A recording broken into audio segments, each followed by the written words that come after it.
Bloomberg Audio Studios. Podcasts, radio, news.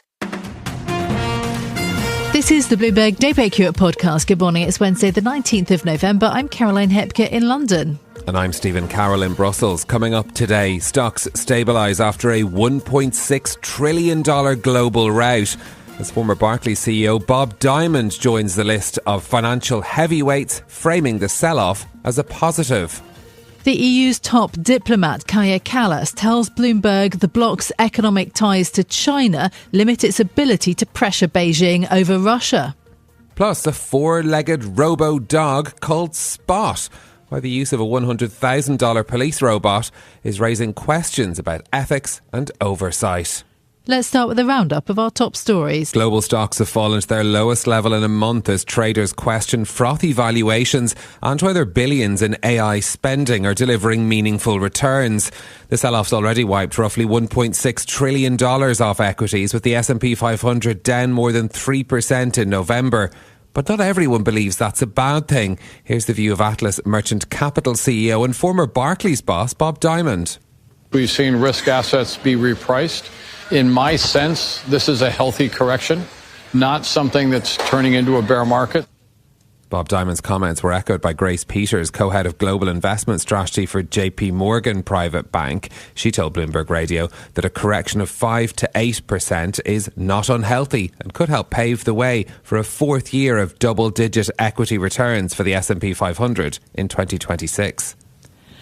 The big earnings event of the day comes after the Wall Street close, when we'll hear from Nvidia. Traders will be looking for reassurance about the sustainability of spending at the $4.4 trillion AI chip giant, as well as evidence that it can continue to outrun its competitors. With more, here's Bloomberg's Charlie Pellet.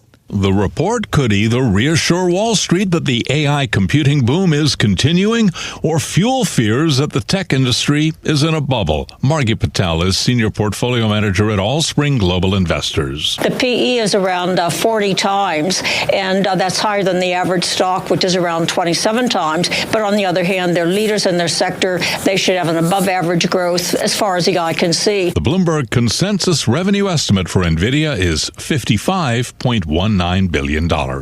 In New York, Charlie Pellet, Bloomberg Radio. The United States Congress has voted to force the Justice Department to release files on sex trafficker Jeffrey Epstein. The legislation overwhelmingly passed the House in a 427-1 vote. Hours later, the Senate passed the measure with unanimous consent. The manoeuvre allows the Senate to approve the bill without a vote as long as no senator objects. Democratic Minority Leader Chuck Schumer introduced the request for unanimous consent and called on House Speaker Mike Johnson to send the bill to the White House right away. There's no reason it can't be on the president's desk in an hour. Second, the president has to sign it. You never know with him. He said he would. Let's wait and see. But third, we have to make sure that all of the documents are released. Chuck Schumer speaking there as Senate Republicans ignored calls by the House Speaker to give the Justice Department additional leeway to withhold documents. The European Union's top diplomat has said that the bloc's deep economic ties to China are limiting its ability to pressure Beijing over Russia's war in Ukraine. At a Bloomberg event in Brussels, the EU's High Representative for Foreign Affairs, Kaja Kallas, said that without China's support, the war would be over. She added the EU should strengthen its language on Moscow's recent aggression against the bloc, referring to a railway explosion that took place in Poland over the weekend. These sabotage acts that they are organizing on our territories in different countries, these are extremely serious. And I would quote a good friend, Secretary General of NATO, Mark Rutte, who said that why are we saying, hybrid attacks, which seems like, something soft, when we should call them by its name, which is state-sponsored terrorism. That was Kaja Kallas, the EU's High Representative for Foreign Affairs, adding that Russia is really trying to test how far they can go on Europe's home turf, as she called it, following an uptick in incidents of sabotage, cyber attacks and drone incursions. Kremlin spokesman Dmitry Peskov rejected the accusation, saying Russia-phobia is flourishing. The UK's Domestic Security Service has warned lawmakers about a new Chinese espionage threat. MI5 says there have been efforts backed by the country to target MPs online, reigniting concerns associated with Parliament. Security Minister Dan Jarvis set out the government's response in the House of Commons yesterday. I'm setting out a comprehensive package of measures we are taking to disrupt and deter the threats posed by China, as well as by wider state actors. Supported by ministers from across government and coordinated by myself, we are launching a counter-political interference and espionage action plan. Minister Dan Jarvis speaking there after an alert was raised over 2 online accounts claiming to represent headhunting groups that MI5 says are run by Chinese intelligence agencies. The Chinese embassy in London dismissed the British claims as malicious slander, saying it had lodged stern representations with the UK for undermining China-UK relations. US President Donald Trump has said that he would formally designate Saudi Arabia as a non-NATO ally following a visit from Crown Prince Mohammed bin Salman. The announcement capped a day of deal-making between the two leaders and will include the provision of financing and priority access to purchasing military equipment from the US. A defence cooperation pact, including the future sale of F-35 advanced fighter jets to the kingdom, was also agreed. Speaking about the arrangement, President Trump explained its significance.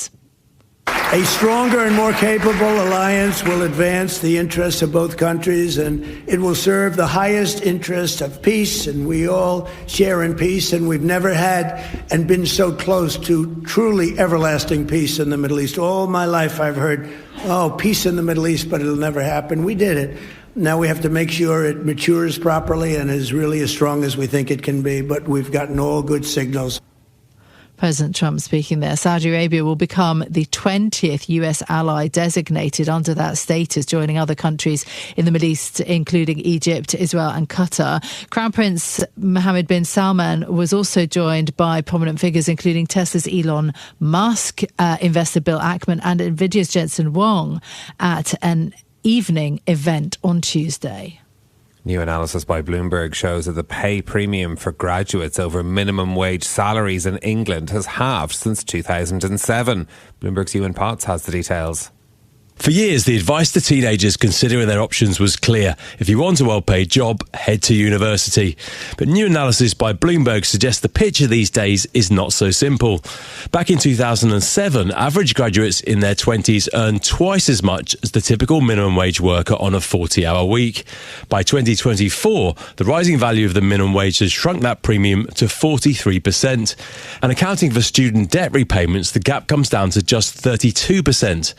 A separate ranking by the OECD says that UK graduates get some of the worst financial returns for their university education anywhere in the developed world. In London, I'm Ewan Potts, Bloomberg Radio. And those are our top stories for you this morning. Just looking at the market, so the tone very much still risk off this morning. The All Country World Index is flat. The MSCI Asia Pacific Index is down by 0.25%. Stock futures in the red for the US. Nasdaq futures dropping 0.2. US Stocks 50 futures flat right now. 10-year Treasury yields this morning trading at 4.11%. So again, flat. Bloomberg Dollar Spot Index is slightly weaker. Gold is up by 0.7%. Bitcoin still struggling well below $91,000. Those are the markets. In a moment, what to expect from Nvidia's results later that following that global stock rout, plus the promise and perils of robot police dogs. But another story we've been reading this morning about a restaurateur in Dubai, Argyle Lamperti has been writing about this, who used ChatGPT for menu inspiration, and that led to an entire AI concept restaurant called Woohoo. I don't know if AI necessarily came up with that name either, but it's a futuristic experiences, immersive audio and video as part of it as well. Some of the dishes sound interesting. Dinosaur heart, which is one of them, which is served on a rubber plate, so it sort of vibrates. I love that's very Jurassic Park, isn't it? Well, molecular burrata. I don't know what molecular burrata is. But I think we have been hunting around, haven't we, for what the real world impact of AI is going to be. And it could be widespread, but including on dining, which, I think is kind of interesting. Although still quite a lot of the menu items, which for this restaurant, which apparently is going to be replicated because they spent $1.1 million, creating this particular model for restauranting. So they obviously want to expand it. But yeah, this is just the start. Well, yeah, and I mean, the effect of it reads pretty dramatically for reading Guy's reporting as well. So it's certainly an interesting idea. I don't know how inspired I am by it, but we shall wait and see. Perhaps all restaurants will be AI in no time at all. Now, let's think about other stories for you this morning, bring you more on the major event for global markets today. The results from the chipmaker Nvidia due out after the close on Wall Street. The $4.4 trillion company's earnings are going to, they come, of course, as we have seen this major pullback in risk assets. And there's this concern about a bubble potentially in AI. Our Asia Tech correspondent and anchor Annabelle Drewlers joins us now from Hong Kong. Annabelle, good morning. What are the key numbers then that we're watching for here? Yeah, well, I think there's going to be a number of different ones to watch. But I think in terms of the third quarter, what you're going to be looking at, of course, is the net income and the revenue. And both of these are expected to show more than 50% growth. Now, the reason for that, I mean, it's pretty straightforward. You've had Microsoft, Amazon, Alphabet, Meta, which together, when you put them together, they represent around 40% of Nvidia's sales. They're actually projecting an increase of their combined AI spending over the next 12 months by around 34%. That's according to the data here at Bloomberg. So, I mean, that sort of speaks to the general, yes, another strong number or another strong quarter of sales is what we're expecting. Exactly what we're watching for. We've got the details on shipments of the Blackwell, the new Rubin GPUs. How's that rollout going? What does the cadence on delivery look like? Specifically into 2026, and also taking a look at the gross margins, and are they having any sort of big impact? Because you have seen higher component costs. I mean, just a few days ago, for instance, Reuters was reporting that Samsung's raised their memory chip prices, or is looking to do so, by 60%, given you've got so much demand. So is that having a bearing on names like Nvidia? Well, this is coming at a time when Wall Street's looking for reassurance about how sustainable all of this massive spending on AI is. I mean, how important will Nvidia be as a piece of that puzzle? I think it's going to be really pivotal. And we know that this is a really key market or event for investors this week. It really becomes a macro one. How Nvidia can deliver, I think, is going to be the big question, because even though you've seen Nvidia beating on its numbers or expectations in successive quarters, actually, if you were to look back on average over the past several, the stock does decline in the coming months. So, it doesn't, even if they do well, it doesn't mean that we're going to get a positive reaction. But two trends that we've seen recently that I think Jensen Huang might need to address in the earnings call. So the first is what we're seeing from rivals in this space. You've got the likes of AMD. You've also got Broadcom that are trying to bring in, and having some success also in bringing in large customers, trying to crack that dominance of Nvidia in AI chips. But I think more significantly probably is also these circular deals and the concern that Nvidia is essentially structuring its deals with customers and partners that benefits itself. So you saw this overnight, for instance. There was the deal between Microsoft, Nvidia, investing into Anthropic. Anthropic then buys back on Microsoft cloud services, AWS. That then benefits Nvidia. So it just sort of becomes this question, where is the genuine demand exactly? Yeah, absolutely. And you mentioned Nvidia's CEO Jensen Huang. I just note that he's in so many conversations. According to Reuters, apparently he's also taking part in the US Saudi Arabia Investment Forum in Washington, around MBS being in Washington DC, which is interesting. There's also one other story that I wanted to add. An analyst yesterday downgraded Microsoft and Amazon to neutral from buy. This is a Rothschild Redburn's Alexander Hassel.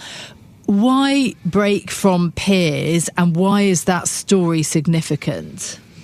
Yeah, it's such an interesting call from Redburn on this. He's certainly going against the grain of analysts in the market. I think if you were to look at the percentage of analysts that are tracking both of these companies, so Microsoft, Amazon, both are in the high 90s for analysts that are holding in the equivalent of a buy rating. So he's certainly breaking trend. But I think what he's highlighting as his reasons for this are sort of speaking to the broader concerns that you have in the market. So he's looking at, for instance, that sort of narrative and the underlying economics around generative AI, and he's saying that looks a lot weaker than probably is assumed. The narrative as well looking broadly misplaced or increasingly misplaced. He's worried about the depreciation schedules as well. That's the exact same thing we heard from Michael Burrow just a few days ago.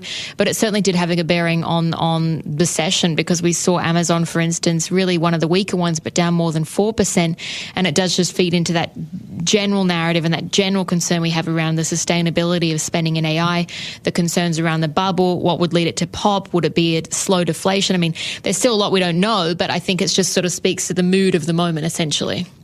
Yeah, very interesting one to watch as well. Annabelle, thanks so much for joining us there, our Asia Tech correspondent and anchor of Bloomberg Tech Asia, with the latest on those stories. Stay with us. More from Bloomberg Daybreak Europe coming up after this. Now, to something different this morning. Police forces in North America are increasingly adopting robot dogs as part of their law enforcement work. More than 60 bomb squads and SWAT teams in the US and in Canada are now using one model. It's called Spot. But the use of the technology in policing is raising questions about ethics, oversight and more. Our reporter Tiwa Adebayo joins us now with more on this. I think the most significant thing is that it's such an eye-catching design. I mean, if you've seen the pictures of it, this four-legged robot, you'll know it. What does Spot actually do, Tiwa? Yeah, that's right, Caroline. The four-legged design of Spot actually is really important because it sort of gives it more agility and dexterity than traditional robots that move on tracks or wheels. But Spot's really got quite a varied mix of skills. I mean, it's being used to handle situations like armed standoffs and hazardous materials incidents, but also it might be best known for the viral dance routines. I don't know if you've seen them online, to songs like Uptown Funk. So Spot does have a pretty extensive CV, but it can also do things like climbing stairs and opening doors. And that's why it's proving really so useful to law enforcement workers around the world. So really, Spot is specialized in situations where sending in a human or a real dog would be life-threatening. It can offer different forms of support on cases. So, for example, it approached a man who had crashed a car trying to kidnap his son, and it sort of just kept an eye on the situation to see if that man was armed. Last year, on two different occasions, it helped assess a chemical waste accident. But also, Spot can end up taking a really active role in these situations. So it even intervened recently when a suspect took his mother hostage at knife point and fired at officers. And Spot was deployed to corner the suspect, and then police eventually followed with tear gas to apprehend him. So it's a very varied use of technology that we're seeing increasingly being deployed by law enforcement professionals. Yeah, indeed. How widespread is the use of this kind of technology in policing? So it's primarily being used in the US and Canada. More than 60 bomb squads and SWAT teams over there are now using Spot. That's according to the company that makes it. But it is very growing in terms of policing use, and that's because we've seen the funding for this sort of technology soaring in the past few years. It's past 28 billion this year. That's up 200% year on year. And so these forces have a lot more spending power to access this sort of technology, and that's meant that robots in general have been finding homes in law enforcement agencies like ICE. That's the US Immigration and Customs Enforcement. They've recently spent $78,000 on a robot from a Canadian tech manufacturer that's quite similar to Spot, but also deploys things like smoke bombs, according to records. But this isn't new. We've seen the use of robots in emergency situations for a while now. There's a fascinating Bloomberg long read on this story on the terminal, and it details how police and bomb squads have relied on robots really since the 1980s, but their deployment has definitely become more widespread since the early 2000s, and we're seeing the use of this technology catch on around the world as well. So there's roughly 2,000 Spot units now in operation globally, according to Boston Dynamics, and those deployments include organisations such as the Dutch Ministry of Defence and also Italy's National Police. What are the concerns around the technology? Well, it's mainly around the ethics. So the use of the technology really raises quite a few questions. There's things like oversight, and also more broadly the risk of using military-grade tools in civilian settings. There is the question of autonomy here. So this robot can operate autonomously in many cases, so that does raise concerns over control and, the use of it in emergency situations, high-pressure situations.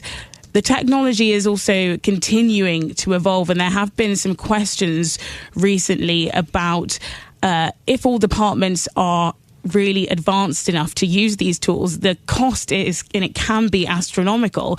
And so there are some experts really questioning whether that cost can be justified and whether the complexity of the robots are actually really worth the extra services they can provide. But really the main point of contention is this question of ethics. We've seen this technology be used by enforcement agencies like ICE, whose activities have already been controversial in the US this year. So there is growing anxiety about the deployment of this technology as it continues to grow and evolve. This is Bloomberg Daybreak Europe, your morning brief on the stories making news from London to Wall Street and beyond. Look for us on your podcast feed every morning on Apple, Spotify and anywhere else you get your podcasts. You can also listen live each morning on London DAB Radio, the Bloomberg Business app and Bloomberg.com. York Station is also available on your Amazon Alexa devices. Just say, Alexa, play Bloomberg 1130. I'm Caroline Hepker. And I'm Stephen Carroll. Join us again tomorrow morning for all the news you need to start your day, right here on Bloomberg Daybreak Europe.